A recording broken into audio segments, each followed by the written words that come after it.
strategi itu nasional. Nasional.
Ya? Iya. Wow, terus jadi emang ini kayaknya nggak mudah jadi seorang pemimpin. Iya. Nah, kalau misalkan baru saja kita saksikan sebuah VT tersebut, terus gimana nih?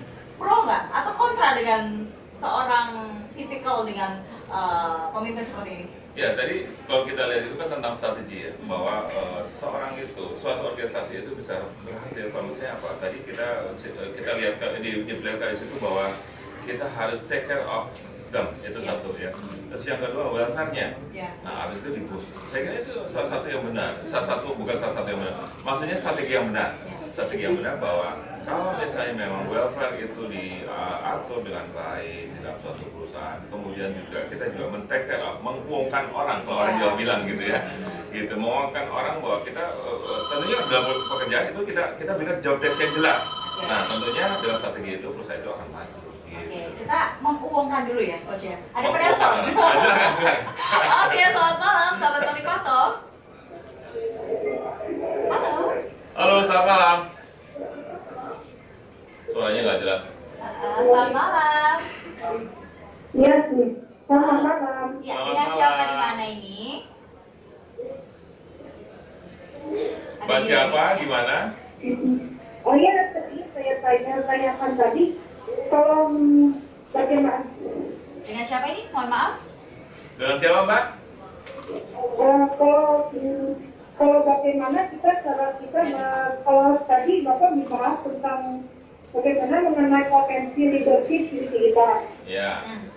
Sedangkan yang saya ingin tanyakan itu, sebetulnya kalau kita ini memilih mengenal karakteristik seseorang, agar kita dapat memilih seorang leader yang tepat gitu. Oke. Dan soalnya kan tidak lama lagi mungkin tahun depan calon presiden kan. Oh gitu ya. Ini jauh banget kok ya ini pemikirannya untuk negara jadi sebenarnya supaya nggak salah memimpin. Jangan sampai salah milih memimpin. Iya benar-benar, itu benar sekali. Oke, ada lagi? Cukup ya? Cukup ya. Cukup. Thank you Ipang ya di Bandung. Oke, di mana? Ipang di Bandung ya. Ya. Ya pertanyaannya sangat bagus bahwa kita harus memilih pemimpin yang menjadi panutan kita. Ya. Nah, bagaimana kita memilih pemimpin yang mempunyai panutan? Pertama, tentunya kita harus lihat rekam jejaknya. Apakah pemimpin ini mempunyai ketegasan, ya? Terus kemudian orang ini mempunyai hati nurani untuk tidak korupsi, misalnya ya. Nah, itu track recordnya luar biasa. track recordnya harus kita lihat gitu, bahwa beliau ini mempunyai figur yang menjadi panutan bahwa orang ini tegas ya, terus kemudian mampu merubah bangsa, gitu, mempunyai perencanaan, dan kembali lagi rekam jejaknya mesti bagus, gitu. Jangan sampai salah juga. Jangan sampai Nah, salah. berikutnya adalah potensi tentang leadership-nya tadi. Ya, potensi leadership ya. potensi leadership itu sebenarnya semua orang mempunyai lah, ya mempunyai bekal atau bakat kepemimpinan. Cuma masalahnya tadi seperti yang kita bahas di dalam teori Johari Widodo itu mungkin ada sisi gelap yang dia nggak lihat, bahwa dia itu mempunyai bekal sebagai pemimpin. Dia nggak berani, dia nggak berani mencoba, dia nggak berani menerima tantangan, tidak mau belajar dari kesalahan. Nah, kalau misalnya orang-orang itu berada di dalam sisi gelap, tentu dia tidak akan menjadi pemimpin, gitu. Nah, yang kayak gini nggak usah dipilih, gitu. Tapi kalau dia berani mengambil resiko, berani menerima tantangan, terus kemudian juga mempunyai perencanaan yang jelas, gitu ya, planning yang jelas, mampu memimpin pasukannya atau mampu memimpin masyarakat atau mampu memimpin organisasinya. Nah, ini yang perlu dipilih. Percaya diri, berani, ulet. Itu juga pasti bekerja lebih keras daripada orang lain. Lebih keras daripada orang lain juga. Kemudian butuh nggak sih seorang pemimpin itu memiliki role model? Memiliki role model. Maksudnya dia harus menjadi contoh ya. Iya. Nah, contoh ya. Atau juga memiliki misalkan orang yang sepertinya bisa menjadi dia itu kayak cerminan gitu loh, Coach. Iya. Betul juga nggak sih? Betul lah. Jadi intinya gini, seorang itu juga harus mempunyai cerminan ya, cerminan bahwa menjadi panutan. Siapa yang menjadi panutan? Contohnya misalnya gini, zamannya Soekarno itu panutan saya gitu, gitu. Karena dia itu pertama dia pemimpin bangsa, dia berani melawan penjajah saat itu gitu. Terus kemudian dia bisa dia melahirkan undang-undang dasar gitu kan dengan Bung Hatta saat itu. Itu ada salah satu contoh bahwa dia adalah pemimpin yang patut kita banggakan dan patut kita teladani gitu. Seperti halnya tadi Ipang ya mengatakan bahwa memang nggak lama lagi atau lebih tepatnya tahun depan ya. Tahun depan.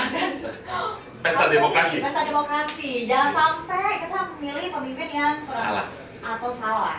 Karena ini kan menjadi seorang role model juga. Asal milih. Pemimpin bangsa. Nah, jangan ya. sampai itu terjadi. Nah, mulai dari sekarang nggak apa-apa kita persiapan mulai dari ini. Mulai dari sekarang kita lihat track recordnya, kita googling. Okay. Namanya ada nggak di googling lah, itu kita pilih gitu. Oke, kita bisa belajar mengenai sosoknya juga seperti apa. Waduh, ini jadi malah ngomongin ke politik ya. Politik ya. Baik, sahabat motivator, menarik sekali pembahasan kita pada malam hari ini. Namun kita harus rehat dulu sebentar, tetap bersama kami. Kami akan segera kembali setelah yang satu ini.